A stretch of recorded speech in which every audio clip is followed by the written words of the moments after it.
Hey everyone, it's Movie Lover 120 here, and I'm actually here with a new franchise ranking video. So, for this one, I'm actually going to be ranking all the Spider-Man films. And, yeah, so this one will be the Sam Raimi films, Marc Webb films, the two solo MCU films where it's just about him. I'm not going to be ranking Civil War, Infinity War, or Endgame on this list because, one, those are a separate ranking, and even though he's in them, they're not about Spider-Man.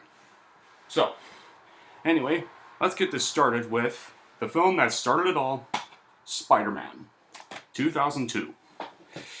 This was pretty much the film that relaunched the whole summer blockbuster genre. At the time, there weren't really many good summer blockbusters coming out, and so far, the superhero genre was kind of a bit of a flunk after that disgusting mess that was Batman and Robin, but this film pretty much revived it, and even though Blade and X-Men came first, they didn't really put an impact, but this film actually made a new impact on the superhero genre and pretty much saved it. What this one was pretty much about, we all know that it's about the origin story of Peter Parker, who started off as this high school senior and school outcast. His parents are dead and lives with his uncle and aunt. And of course had that crush on Mary Jane Watson. So during one field trip, he gets bit by a radioactive spider and ends up becoming, well, the hero we all know as Spider-Man. So, why I absolutely love this film is because Tobey Maguire does a very good job as Peter Parker, and he's actually my favorite Spider-Man. The action scenes are well shot and well choreographed. It's got great mix of humor, action, suspense, and drama. It even manages to even feel both a realistic and classic superhero film. And also, let's not forget, Willem Dafoe as the Green Goblin was also my favorite Green Goblin of all time. And of course, there's Danny Elfman's score, and also there's Jake. And of course, there was also one of the best comic relief characters of this trilogy, J. Jonah Jameson, played by J.K. Simmons. He's probably one of the biggest scene stealers of Marvel, and I'm also glad they got him to come back for a cameo in Far From Home, so, yeah. And of course there's that iconic moment when Mary Jane and Spidey kiss, and the very epic fight with Green Goblin and Spider-Man, the very final sequence, or climax. Now, if there's some bad qualities, yeah, sure, maybe a few. There are a bit of campy moments and stuff. The dialogue can be a little corny at times. Some action sequences can look kind of a little bad. Like, kind of the festival action scene, it looks like it was kind of taken from Jingle All the Way. And sort of some of the writing is good, but it hasn't really aged well. And a little bit too much CGI, feels a little campy at times, but this came out in 2002 when CGI wasn't really good at the time, so you can't really blame them for that. But this was a perfect film to save the summer blockbusters, and well, it was, but now we get my all-time favorite Spider-Man film, and that goes to none other than Spider-Man 2. This is probably my favorite Spider-Man film of all time, and one of my all-time favorite superhero films of the 2000s, because this pretty much defined who Spider-Man really is. He's not just a guy in a costume, no. He's both himself and Peter Parker. Come on. What this one was about is that after this failed nuclear fusion experiment ends up killing his wife, Dr. Otto Octavius becomes the foe known as Dr. Octopus, and he blames Spider-Man for the accident and decides to seek revenge. While Peter Parker is facing his own fading powers and self-doubt, and now complicated matters like his best friend Harry Osborn's now hatred for Spider-Man, since he thought at the time Spider-Man killed the Green Goblin, who was his dad. And then his true love Mary Jane Watson is now engaged to another man. I absolutely love this one. It has much more improved effects from the first film, and is a perfect follow-up to the first film. Alfred Molina totally nailed the role of Dr. Otto Octavius. It's very epic action. It's like the hospital scene where Ock killed all the surgeons in the operating room, showing that how dangerous he really is. Even the one issue comic Spider-Man No More was actually used as inspiration for the film, with the emotional iconic moment, like with Parker throwing his suit in a trash can after deciding that he's not Spider-Man anymore due to his fading powers. Incredible visual and funny. Especially Spider-Man and Doc Ock's fight on top of his speeded train is probably the most iconic moment in the film. And if you kind of blink, you might miss it, but the Punisher somewhat makes a cameo. Acting is great, especially for Tony Maguire when it comes to all the emotional ones. And of course, let's not forget the infamous pizza time scene. That always makes me want pizza all the time. But anyway, I would rank this film a flat out 10 out of 10. Oh, I forgot to rank the first one. The first one I would rank a 9 out of 10. There you go. Is there bad qualities? Well, yeah, but of course, guys, every good film has qualities. We all gotta remember that. There's, of course, the weak characterization. The film constantly going out of its way to make Peter's life relationship with his friends fall into shambles. Peter's life struggles. Even though Peter couldn't be Spider-Man because of how the acting is a little cheesy. It's easy stuff, but all in all, this is still my all-time favorite Spider-Man film despite all the flaws. So, I would rank this one a 10 out of 10, like you all know that. It's still the best Spider-Man film. It redefines who the character truly is. Everything of it. But then, of course, well, we probably get the weakest Spider-Man film of all time. Okay, not the weakest. Second weakest. I mean, I'm getting to the true weakest later, trust me. And that goes to none other than Spider-Man 3. Now, it's not as terrible as a lot of people think it out to be, but it's certainly not really great like the first two. And here's many reasons why.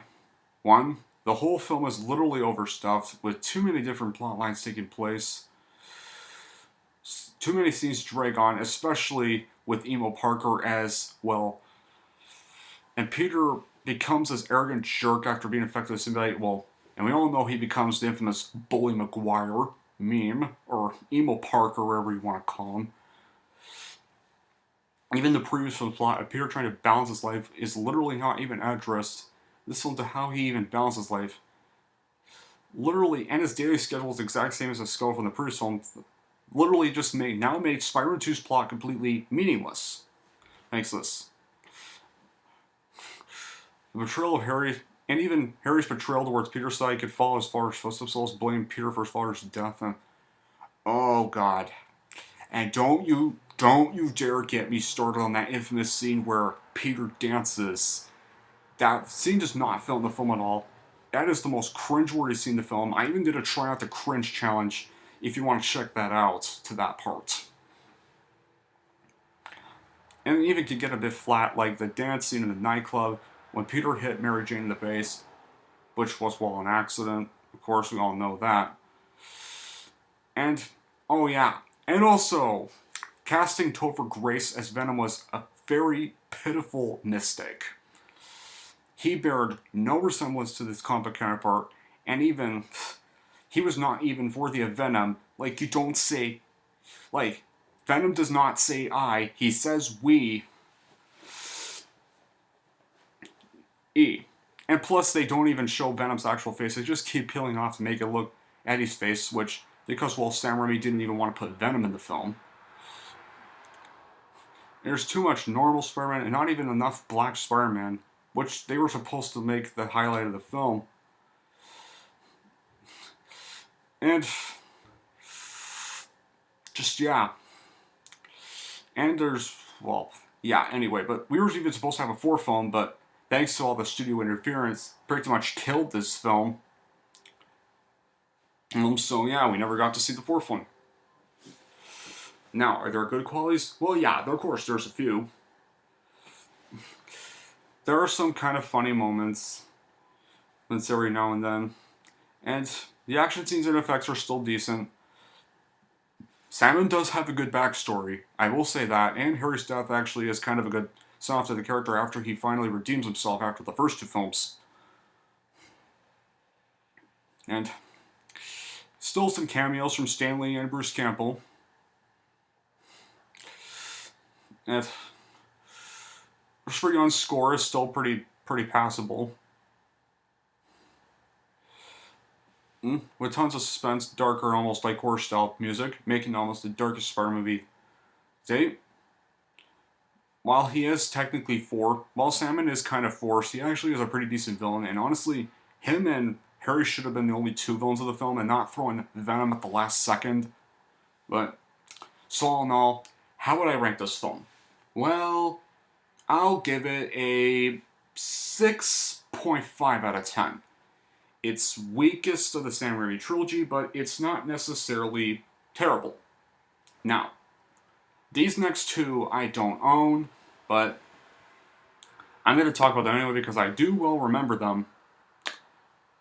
And after Spider-Man 3, the Sam Raimi trilogy franchise pretty much got killed off thanks to Spider-Man 3's results. So we then got it rebooted 5 years later by Marc Webb, and that was for none other than 2012's The Amazing Spider-Man. Now, this actually, at first this did not look very appealing to me, but once I saw the film, it actually wasn't that bad. It was actually pretty okay, I gotta say. Many people just like to bash it now after Amazing Spider-Man 2, but to me, it's not nearly as bad as people call. Like Spider-Man 3, I don't think this one's as bad as people call it. It's certainly not great, but it's kind of a decent film. This was pretty much, well, what it's about. It's kind of much like with the 2002 film, banned by his parents and raised by, well, aunt and uncle, we all know that. He's trying to sort out who he is and exactly what his feelings are for his crush, which this time, instead of Mary Jane Watson, in this it was Gwen Stacy. And when Peter finds a mysterious briefcase that was his father's, he pursues the quest to solve his parents' disappearance. And it takes him to Oscorp where Dr. Kurt Connors sending him on a collision course with Connor's alter ego, who becomes the villain known as the Lizard. Now, here are the really good things about it. The great visuals, like the web-slaying scenes and the opening titles. The characters were portrayed perfectly or decently. And, like with Peter Parker's Spider-Man, like he was actually portrayed more accurately to the comics, this version of him. Yeah. Also, Gwen Stacy was a much better love interest period than Mary Jane was from the Raimi films. And then some of the other characters, like, well, Cap Stacy, Flash Thompson were portrayed too. Look, Flash especially, like, he's more in line with being a jerk with the big heart in the comics as it makes him more realistic. While his portrayal in 2002 film and Homecoming just make him feel like this generic bully. The idea of Peter trying to undercover the disappearance of his parents is very original and well written. Peter and Gwen's chemistry was very phenomenal. Plenty of good connection to the source material. Action scenes were so well shot and well choreographed. Even the soundtrack by the late James Horner was also really good. And a solid mix of humor, action, suspense, and drama. Well, and Rise Ifans was actually pretty good as the Lizard, which I will give. Now, are there some bad qualities? Well, yeah. There's quite a few pacing problems. It basically was just a remake of the 2002 film and it feels way too similar to it. And, well, Lizard is a well-portrayed villain, but he has kind of a weird motive of turning people in New York into lizards, and the costumes look really terrible too. But all in all, especially in comparison with that of the Raimi trilogy. No, it's an okay film like Spider-Man 3, but how would I rank it? I'd rank it a 7 out of 10. It's sure not great, it's not a masterpiece, but it's still kind of a good film, if you think about it, if you treat it as a standalone film. But unfortunately, shame the thing can't be said for the second one. if you all don't know, the second one is the absolute, well, I won't say that part yet, but anyway, the second one was none other than The Amazing Spider-Man 2. Oh, God. Let's just get this one out of the way. You all, if most of you think Spider-Man 3 was bad and have not seen Amazing Spider-Man 2, just wait till you see The Amazing Spider-Man 2. Spider-Man 3 may not have been good, but Amazing Spider-Man 2 is the absolute worst Spider-Man movie ever. And you all want to know why? Well, this one has so many problems, like, this whole movie basically just feels like it's trying to set up a universe, then just try to be a simple sequel. Like it just should have been. If they really wanted to set up a universe so bad, they could have just did that in the first one, but not save that all for the sequel. And same process with Spider-Man 3. There's way too many villains. Like, we already have Rhino, who appears in the beginning, and it literally just ends with Rhino appearing, and then just cuts to the credits before any real action with him can begin. There's the New Goblin. Oh, and I'm going to get to the New Goblin in a second. And then, of course, there was Electro. This one, all villains felt way too generic, specifically Electro. He was just more of this generic villain, really, and also, his motive was actually quite a knockoff of Syndrome from that Pixar film, The Incredibles, where, well, you pretty much all know that backstory, but it feels way too similar to that with Electro now. And especially, Jamie Foxx wasn't really good as Electro now. I love Jamie Foxx, guys, don't get me wrong, but he was not really fit as Electro, really. He felt like way too miscast. And plus, there was also, I forget the actor who plays Harry Osborn in this film, but I felt he was very miscast as New Goblin and really cringeworthy as Goblin, especially with his Harry is dead line is just so laughably bad. And plus, there's also so many problems, especially other problems too, like killing off Gwen Stacy at the very end of this film was fearfully not a good idea. If they really wanted to do that bad, they really just should have saved that for another film. Like, they probably wouldn't have flopped if they hadn't had all these problems and tried to set up universe. They could have just did that for the third one if they were even able to make it. But, well, and there's still some good qualities, yeah. Gwen and Parker's chemistry is still good. Andrew Garfield is still pretty good as Spider-Man. And, well, I think those are kind of pretty much it. Well, Gwen Stacy's death is actually pretty well acted too, so I'll give them heads up for that. But how would I rank this film? Well, I'm going to rank this one a 4 out of 10. It's the worst one. It's the one I dislike the most. It's just something I can never bring myself to watch again. But anyway, well, that'll be it for part 1, guys. Don't forget to check out part 2 in a few minutes. And yeah, this video will be continued, and part 2 will be the solo MCU films, and of course, let's not forget, Into the Spider-Verse. So, see you all in part